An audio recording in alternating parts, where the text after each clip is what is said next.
What's up everyone, it's Austin Rutherford. So I bought this house for $25,000 and ended up selling it for $325,000, a $300,000 margin, and I basically lost money on this deal. And honestly, I thought this was gonna be one of my best deals to date. You know, 6-figure plus profits, everything was gonna go smooth.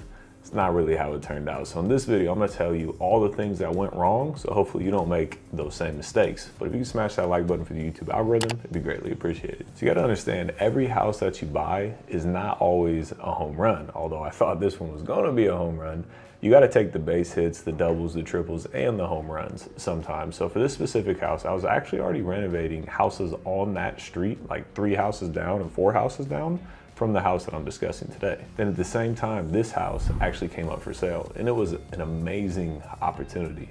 So I went to the house, took a look at it, put my numbers together, and made an offer on the property. So as you can see in this picture here, this was a simple Cape Cod house. So it was 1 floor with like a little bonus room on the 2nd floor. So our plans with this property actually was to blow out the roof and put a partial 2nd floor on top of the existing house, taking the house from a 1-1, a 1 bed, 1 bath, and adding another bathroom and 2 bedrooms on the 2nd floor and another half bath on the 1st floor. So taking it from a 1-1 to a 3-2.5, 3 bed, 2.5 bath house. We're gonna add a garage, make it open concept. It was gonna be beautiful. And the budget was $125,000 for this deal. So the question is, how did I screw up? And if you stick around to the end, I'm gonna tell you how much money we actually ended up profiting on this deal and how we almost blew a $300,000 budget. So basically what I did is I bought this property, I raised private money to fund the entire deal, and then I hired a general contractor to run this project. Somebody that's been doing work for me for many projects before and always did a good job on it. And here's the kicker.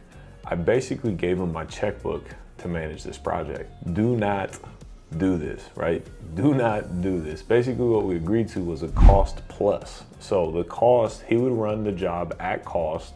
So he would hire contractors with 0 markup and charge me the cost plus his fee. So whatever the cost was paid, and then I paid him a management fee on top of that. Now we discussed this budget beforehand, obviously, but the thing is when you're doing a cost plus, it is the cost, whatever they want the cost to be. So the thing that they can do is they can literally open up the yellow pages and call the 1-800 roofer, which charges 5 times the amount of money that, you know, a real roof should cost.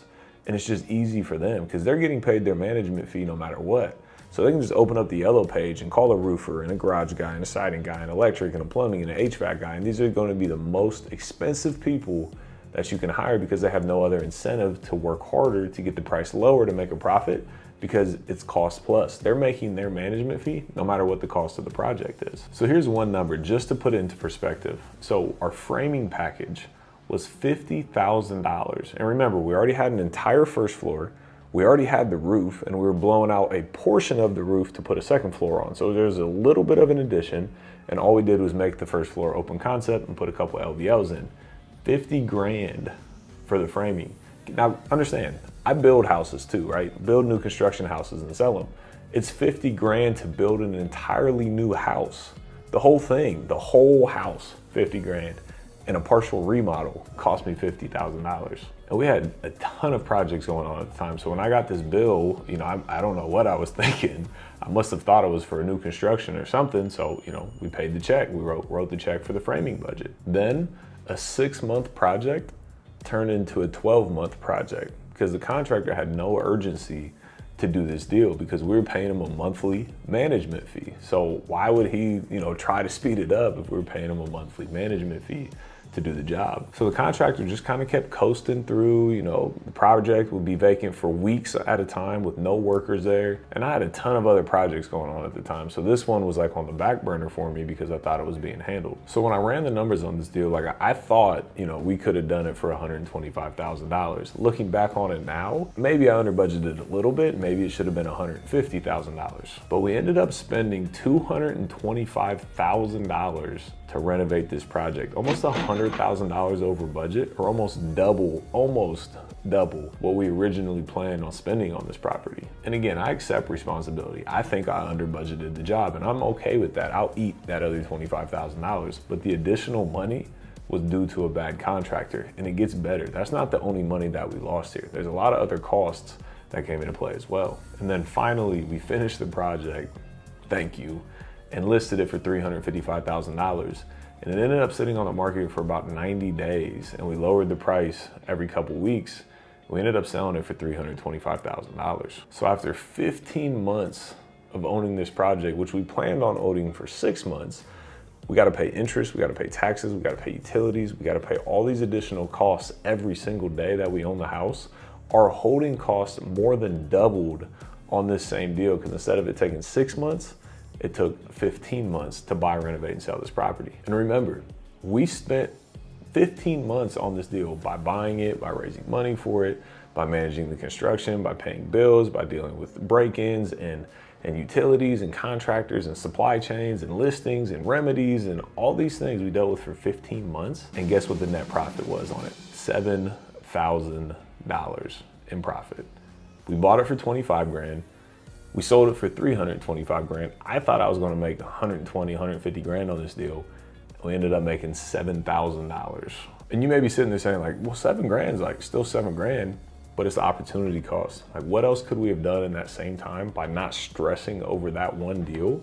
And how much other money could we have made? And by the way, we blew over $100,000 on that deal.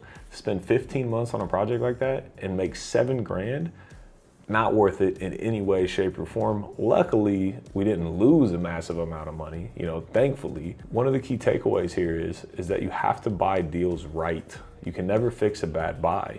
We bought this deal right. It was so discounted, we screwed up on everything else, literally, but still ended up making money on this deal. We didn't lose at the end of the day. All in all, learned a lot of lessons from this deal. That contractor and I, no longer work together, rightfully so. This wasn't the only deal that it happened on. It was multiple other deals.